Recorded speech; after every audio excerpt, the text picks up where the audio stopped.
Welcome back to the podcast, everyone. Today, I have on my show a very fantastically fabulous, iconic creator, Michael T. Gilbert, who, among other things, has created Mr. Monster, which we'll talk about briefly later. But, Michael, as a first time guest, and I always like this question, I want to know your comic book origin story and how you got hooked into comics growing up. Well, when I was about 7 years old, I was at my grandmother's house in the Bronx, New York, and my my mother and she were trying to get me to read. I must have been, I don't know, first grade or thereabouts. And I didn't want to read any books. I didn't care about that. And my grandmother pulled out a copy of a Jimmy Olsen comic book, Superman's pal, Jimmy Olsen. And I don't know if I want to read this and that. I said, well, if you do this, we'll give you, a cookie or something like that. So I figured, okay. So I read that thing and I was hooked. That was it.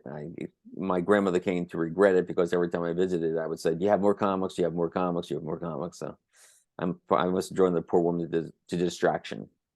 So I know who you are, and many, many fans know exactly who you are. But for somebody who's like new to comic books, tell them a little bit about yourself.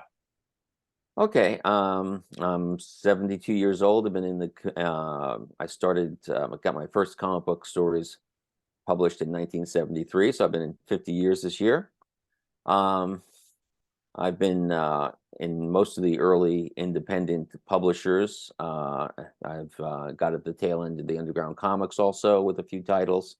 Um, I write, draw, color, letter, and I've even published comics. So that's some of the stuff I've done. I've worked with Craig Russell on the Elric series back in the early 80s. I had my own character called the Wraith for a funny animal comic called Quack back in 1977. And that was a funny animal parody or version of the Spirit, Will Eisner's Spirit, who was a huge influence on me. And I've been doing Mr. Monster on and off for about 40 years now. So you had your break into the industry a little differently than most traditional. You did not break in through like the big main publishers through like DC and Marvel. How did you like break in and move your way up through the independent market back when it was fresh and the birth of the whole thing? All right. Well, I started out, I was living in New York at the time, and I actually did try to break into DC and Marvel, and without success. Seemed to come close a couple of times with the Warren magazines, Creepy and Eerie. Didn't quite make it, unfortunately. And I said, okay, I'm not having too much luck here. They're printing underground comics in California, and it's a lot easier to get in there because I saw a lot of crap artwork in there. So I figured if they can get published, maybe I can get published too. So I actually moved to California and in the Bay Area, and tried to. I was able to get a couple of small things with some of the undergrounds, but it was at the. This was back around 1975, and the underground comics had pretty much collapsed at that point. So my timing was impeccable. Um, but I saw there was another comic that had started called Star Reach, which is science fiction, fantasy kind of stuff like that. And um, the publisher, Mike Friedrich, was in Hayward, which was just not too far away from where I was. So I made an appointment to see if I could show him my portfolio. I showed him my science fiction stories and my this and that here, but there was nothing he actually wanted of those. But he said to keep me in mind. And about a week or so later, I got a call from him. They were doing a funny animal comic called Quack, and one of the contributors had left hadn't delivered their story, so they had a big hole in the book they needed to fill. And I said, and they asked me if I ever did funny animal comics, and I assured them I was, an expert in funny animal comics. I had never done a funny animal comic in my life, but you don't tell them that. And they said he said, see if you can come up with a feature, and I came up with the Wraith.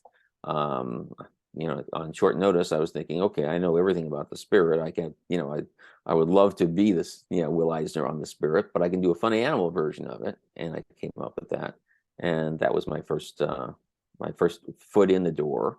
And later on, when he got to know me, I did get into Star Reach and another magazine he came up with called Imagine. So that's how I started there. So we're here today to talk about Pacific Comics, specifically this Pacific Comics companion from Tomorrow's Publishing. Mhm. Tell us a little bit about Pacific Comics and the companion itself. Okay, Pacific Comics was comics that Bill and Steve Shanis started around 1981, maybe 77 a little bit, but they were publishing for about 4 years, I think from like 81 to 84. And this was when the direct sales market had first started, and they wanted to get on there. And they were mostly unique at the time, as far as independent things, as they would give let the artists retain their copyrights, and Which is kind of groundbreaking at the time. Because I mean, it's certainly compared to Marvel and yes, DC. Now, Star Reach had done the same thing a few years earlier, and the Underground Comics had done that before that, which is one of the things that attracted me to the Underground Comics and to Star Reach. I like, I put a lot of work and time into my work, and I want to, whenever possible, keep it. I've done a few things for Marvel and DC, and I've done that with the understanding that they'll own that stuff. But most of my career has been stuff that I've written and drawn, or at least owned. Mhm. no, go on. So they came up with this thing, and they started getting some big time mainstream artists working for them. Jack Kirby, they got Steve Ditko. They sort of discovered Dave Stevens, the Rocketeer, and I got involved with it because Mike Friedrich, who I told you had been publishing Star Reach had gone out of business, and Mike went to Marvel for a while doing things behind the scenes, and became an artist agent. And he became an agent for Michael Moorcock's Elric. And they wanted to put out an Elric comic book with Craig Russell, written by Roy Thomas.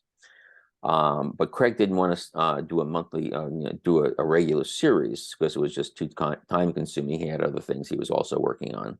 And Mike Friedrich suggested maybe Mike Gilbert might be a good thing. So once again, I'm working on a project, this Sword and Sorcery, that I'd never worked on before. Just like I'd never done Funny Animals before Quack. But I'm pretty versatile, so I can change my style when necessary. I can both writing and artwork. And the only trick was that I had to move to Ohio in order to work, closely with Craig, which he was living in Kent, Ohio, still is. So it was kind of a scary thing, but I decided, okay, this is my big break. It's going to be my first color comic book, and it was going to be, high production values. And we went down there and worked on it, finished our 6-issue series, took a couple of years. But we got a lot of support from the Shanises when we wanted gold foil on the covers or some special things. They usually went along with it. So we were able to get a really, handsome book out. As a matter of fact, the first issue of Elric came out, and the printer had botched it, and it didn't look good at all. And they said, okay, destroy the whole run, and we're going to start over again. And they did that. You don't see too many publishers that would do that. So they were really trying to do quality work. So back then, there was a bunch of publishers that were starting off, like First Comics, Eclipse, yeah, Pacific. What makes Pacific, besides just attracting top creators, so unique in the early independent market? I think it was they're really more of a commitment to excellence, and trying to get some of these bigger names and succeeding with it. They had started out as distributors, so they had a lot of knowledge of the market and such. They were going there. Eventually, they overextended themselves, and that's what killed the company a few years later. But while they were there, they did a lot of really good books. They had Bruce Jones doing Twisted Tales and Alien Encounters, which is sort of 20th century EC and such. Yeah, I was a teenager back then, because my breakthrough in the comics was like right around 77, so I'm a big Bronze Age baby. So I was right there when the direct market was coming in too. And I remember the Pacific Comics. I remember Jack Kirby and all of them. And they had such a really eclectic, high quality, really different comic books than what was being published at the time. Because back then it was DC and Marvel publishing mainly the superhero stuff. And to see like Captain Victory and the stuff that you were doing, it was just so innovative at the time. It was very different. You also had time working with Eclipse. What was it like working with Eclipse Comics? And do you know if anybody's ever thought about putting together like a companion to Eclipse like somebody did with Pacific Comics? Well, I'm sure if someone did a Pacific Comic Companion, I'm sure someone will do an Eclipse version also. I think I heard that someone actually is working on something like that. It started off great. I really, liked working with them. They were the first, well, they were, when it came to Mr. Monster, one of the last things that Pacific Comics did was a comic called Vanguard Illustrated. And I was supposed to be doing this new character that I came up with, Mr. Monster, and it was going to be in issues 7, 8, and 9. Well, 7 came out, and then the company died. There's a habit of working with the indies that a lot of them die of mourning. But we had all three stories finished. It was a single solid issue, and Mike Friedrich took some of the properties like Elric and whatnot, and we're trying to sell them around here, and they decided to try an issue of Mr. Monster, and they put it out, and it was well received. So that's how I started with that, and we then agreed to do a series of Mr. Monster. And it was, like I said, they had a lot of really great stuff at first. I mean, there was a lot of stuff in common. They had published a Will Eisner unpublished John Law comic book, some Siegel and Schuster early stuff before Superman, before they came up with Superman. A lot of books I really liked, but they also overextended themselves, and Common problem back in the early yeah, ages of the direct market. that was it. So what was that like working at the dawn of the direct market, and how different is it today's industry outside of all the publishers folding every time you turned around back then? It's very different now. I mean, back then there were maybe, 4 or 5 independent publishers. There was, Dave Sim was publishing Cerebus and a few other things. And as you say, First Comics, which took over Elric when Pacific Comics went under. But you can count them on one hand, a couple of hands. Kamiko and Exactly. yeah, but there weren't too many. So you knew all the things. Nowadays, of course, it seems like there's a million small publishers, and people can do print on demand. If they want to do 10 copies of a book, there it is. And all the Kickstarter campaigns that are running I could do a podcast just on Kickstarter campaigns. There's so many comics out yeah, there. It's sure. like an endless supply. So I'm curious, what's it like to be an iconic creator in the age of the internet? Because I remember back then, even when you were first starting, and in the early days of direct market, we had things like the Comic Buyer's Guide, Comic Reader, Amazing Heroes, and I kind of miss all that stuff. And that fact that, when back then we had the Comic Buyer's Guide, it came out every weekly, and we didn't know exactly what was going to be happening until it arrived in our doorstep. And I kind of at that time don't like the fact that you've got everything right there, right at the second. But on the flip side, it really opens up the possibilities that new comic fans can really discover stuff like they've never been able to do before in the old days of the comic book shop. So how's it like with you? I'm the same way. I mean, it seemed like back then there was a small trickle of information and comics and this and that here, and now there's just this flood everywhere. And there are web comics. I know I started doing and of course there's still magazines about comic books.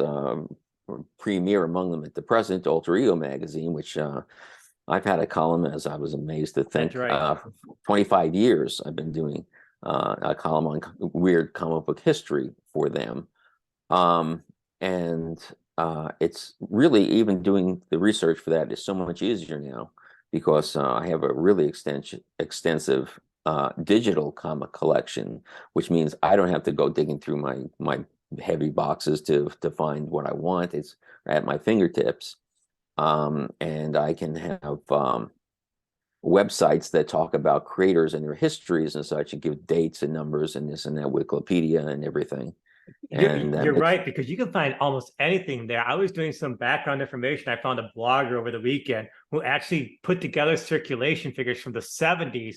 And I almost want to reach out and go, how did you find this stuff? Because because I mean, yeah. because a lot of stuff is still not really there. And you're right, you can get on the internet and do deep dive research. All right, because when I do topics for stuff, I go down these rabbit holes, because I believe in doing a lot of research. And then the other flip side, which you mentioned, is people like, especially older comic book fans, frown upon digital comic books. And I get that. They like to go to the store, open their comic books. But like you said, a digital collection allows you references and to look at things and to find things. It's easier. And who wants to take their Silver Age comic book, open up and read it again for the third time or for some kind of research purposes? Yeah, I really think that that digital and print should complement each other, and they don't butt heads. They should act as a gateway towards each other. Draw more to the digital edition. Digital edition draw more people to comic book shops, and the industry thrives, and everybody's happy. That's at least my opinion. So, well, yeah. Go on. No, I want to hear what you. This is well, about you. Well, I'm a big proponent of digital comics. I mean, I have boxes and boxes of real comics, and my favorite comics from some of even when I was a kid.